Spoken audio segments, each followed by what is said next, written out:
চন্দননগরের Saint Joseph convent school, আর এই স্কুলে ফিস্টের জন্য আয়োজন চলছে। বাচ্চা বাচ্চা ছেলেরা সবাই এখানে পার্টিসিপেট করবে। চেনা গণ্ডির বাইরে বেরিয়ে সবাই নিজেকে এক্সপ্লোর করবে। এখানে নেই স্যার ম্যাডামদের বকুনি কিংবা বাবা মায়ের শাসন। সবাই হারিয়ে যেতে চাইছে নিজেদের জগতে। সেখানেরই একটা বাচ্চা মেয়ে ছলছল চোখে তাকিয়ে রয়েছে ক্লাস টিচারের দিকে। সেও করতে চায় এই ফিস্ট। মেয়েটি বাবা মায়ের কাছে গিয়ে বলতেই বাবা জানালেন এই মুহূর্তে তার হাত শূন্য। আসলে নিজের সন্তান কিছু চাইলে আর সেটা যদি না দিতে পারা যায় তাহলে সব থেকে খারাপ লাগে সেই বাবা মায়ের। মেয়েটি বুঝলো যে এই বছর তার আর ফিস্ট হবে না। একই বাচ্চা মেয়ে, কোমল হৃদয়, চোখ ফেটে জল আসতে চাইলো তার। তবুও সে বুঝতে পারলো এই বাবা মা না থাকলে আজ তার ইংলিশ মিডিয়াম স্কুলে পড়া হতো না। কারণ তাদের পরিবারের মেয়েদের পড়াশোনাটাও ঠিক করে করতে দেওয়া হয় না। সেখানে তাদের এলাকার সবথেকে ভালো ইংলিশ মিডিয়াম স্কুলে সে পড়াশোনা করতে পেরেছে। এসব ভেবে নিজেকে সান্ত্বনা দিল মেয়েটা। সেদিনে সেই মেয়েটা আজকে IAS অফিসার। কে সেই মেয়ে, কিভাবে সে বাংলার মুখ উজ্জ্বল করলো, বলবো আজকের এই ভিডিওতে। নমস্কার, আপনারা দেখছেন MRTV আর আপনাদের সঙ্গে আমি অরিজিৎ। মেয়েটির নাম শ্বেতা আগরওয়াল। হুগলি জেলার ভদ্রেশ্বরে তার জন্ম। এই মেয়েটি যখন জন্মগ্রহণ করে তখন তার বাড়িতে অর্থাৎ তার যৌথ পরিবারে কারোর মুখে হাসি ছিল না। কারণ তারা চেয়েছিল একটা পুত্র সন্তান হোক তাদের। কিন্তু মেয়ে হওয়াতে সবারই মুখ ভার ছিল। তাদের বক্তব্য ছিল যতক্ষণ না পর্যন্ত তারা ছেলের মুখ দেখতে পারছে তাদের বারংবার বাচ্চা নিয়ে যেতে হবে, কারণ বংশের মুখ একমাত্র ছেলেরাই রাখতে পারবে। কিন্তু 30 জনের যৌথ পরিবারে সকলের সামনে ঢাল হয়ে দাঁড়ালো সে তার বাবা এবং মা। তাদের বক্তব্য তারা যে সন্তানের জন্ম দিয়েছে তাকেই তারা ভালোভাবে মানুষের মতো মানুষ করবে, তা সেটা ছেলেই হোক বা মেয়ে। সে মতোই নিজেদের মেয়েকে ভর্তি করলো চন্দননগর সেন্ট জোসেফ কনভেন্ট স্কুলে। সে তার বাবা তখনও বেকার, উপার্জনের কোনো রাস্তা নেই তার কাছে।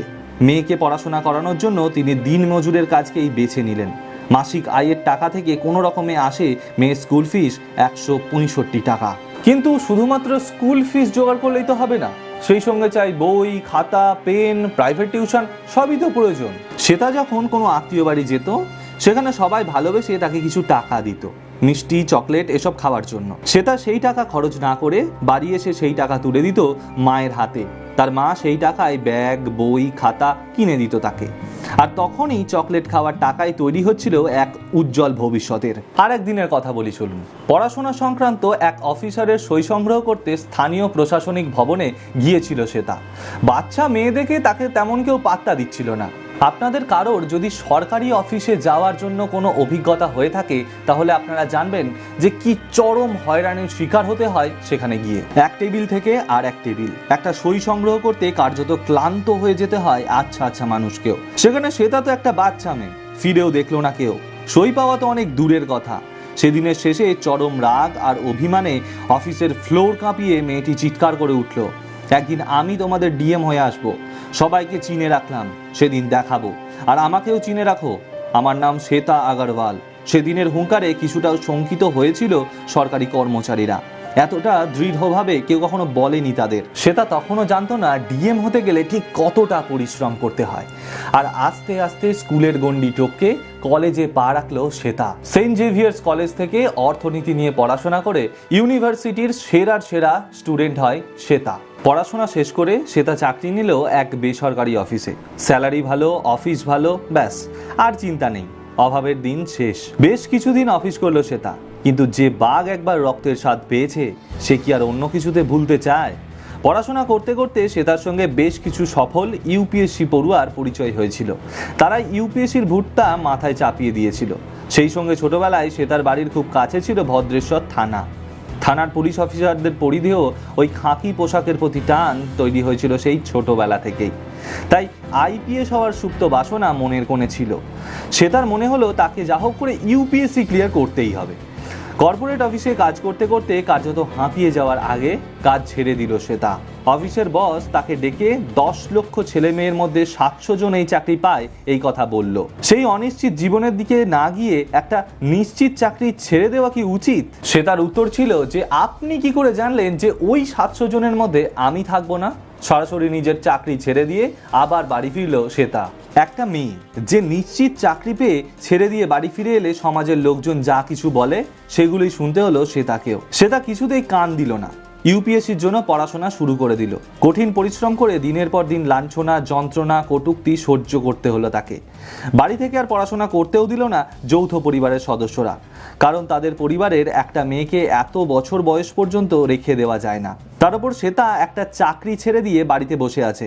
কলকাতায় একটা ছোট্ট বাড়ি ভাড়া নিল শ্বেতা। সেখান থেকেই নিজের সবটা উজাড় করে দিয়ে ইউপিএসসির জন্য প্রিপারেশন চালালো শ্বেতা।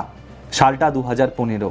শ্বেতার প্রথম ইউপিএসসি পরীক্ষা। যেহেতু এটাই তার ফার্স্ট অ্যাটেম্প, তাই প্রথম দিকে এই পরীক্ষা দিতে চাইছিল না শ্বেতা। কিন্তু তার মা বোঝালো যে প্রথম পরীক্ষা না দিলে ঠিক বোঝা যাবে না যে আদেও এই পরীক্ষার জন্য শ্বেতা যোগ্য কিনা। পরীক্ষার ফল বেরোনোর পর জানা গেল অল ইন্ডিয়া র্যাঙ্ক 141 করেছে সে। আইএএস হলো না, কিন্তু আইপিএস হয়ে গেল।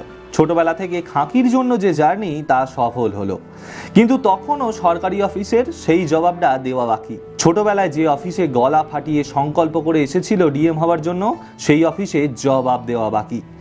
আবার শুরু হলো কঠিন তপস্যা।